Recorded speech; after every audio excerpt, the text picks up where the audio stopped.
What are you intrigued by right now as we head into the week 7 of the college football season? Good afternoon.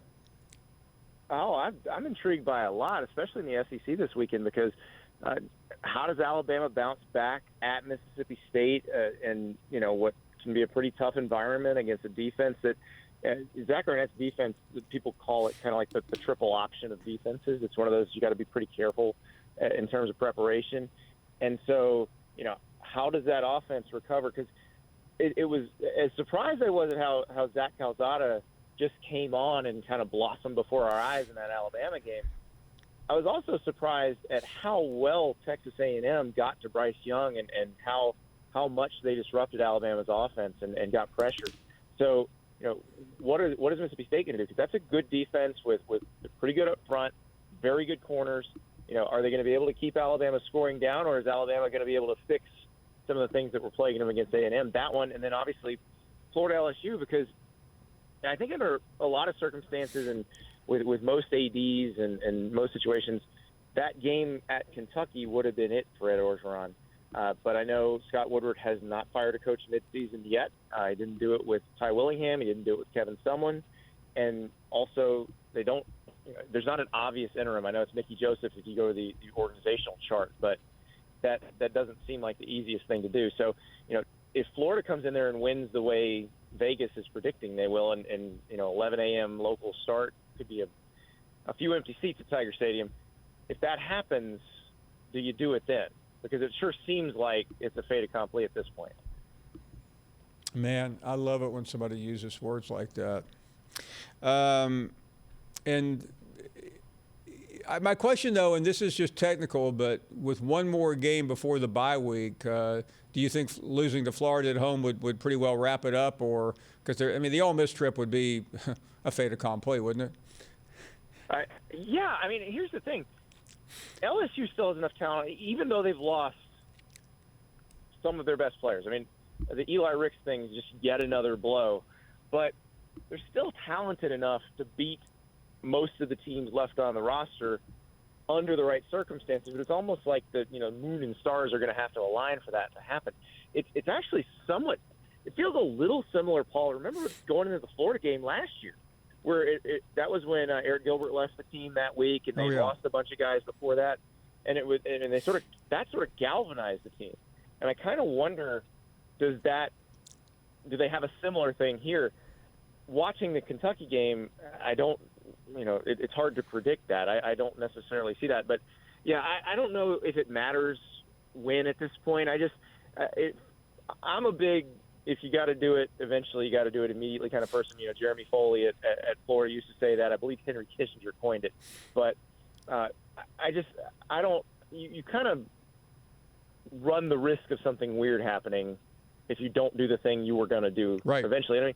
LSU has a history of this, not with Scott Woodward, but back when Joe Oliva wanted to fire Les Miles in 2015, he floats it out there. It gets written about, and locally, it's all anybody could talk about. And if you talk to somebody from Louisiana during that period, it was like, oh, yeah, they're going to fire Les Miles. They should have fired him years ago. And then that last week, when you get to the Texas A&M game, it starts to go national, and everybody nationally is like, why would you fire Les Miles? What are you thinking? And he gets carried off on everybody's shoulders, and now you're stuck with Les Miles for another offseason when you're going to fire him anyway. And sure enough, he got fired 4 games into the next year. So I don't think you leave the door open for weirdness if you know what you're going to do. Understand. And losing, what would that be? 3 straight losses, 2 at home, 4 overall. There's really nothing left to figure out after that, is there? No, I don't think so. And people will say, well, I can't believe you would fire somebody 2 years after winning a national title. It happened at Auburn. When it happened at Auburn, what happened next? Auburn won the SEC and was 30 seconds away from winning a national title. So they made the right choice in that situation. And at LSU, I realize it's harsh and they did just win a national title, but you should be really good at LSU every year.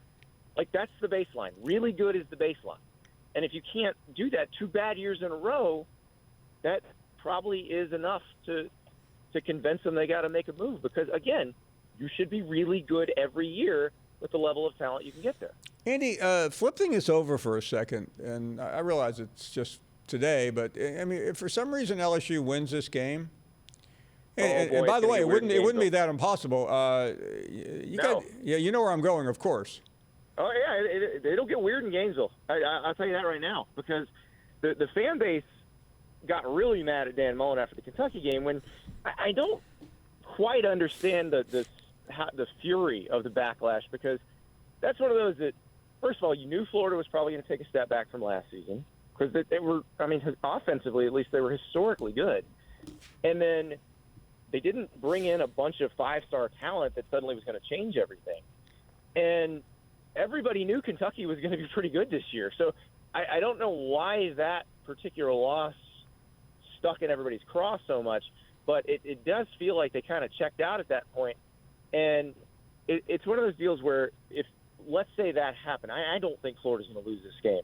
But if it happens, it's going to be because a bunch of really talented LSU players kind of got galvanized, kind of like last year, and beat Florida. And it's one of those things where if Florida has the talent level of a Georgia or an Alabama, you're not in any danger of losing a game like that. You're just not. And that is that's the crux of the matter when it comes to Dan Mullen in Florida.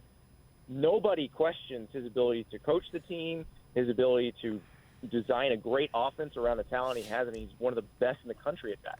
It's, you don't bring in the same level of talent that Kirby Smart and Nick Saban and Ed Orgeron do.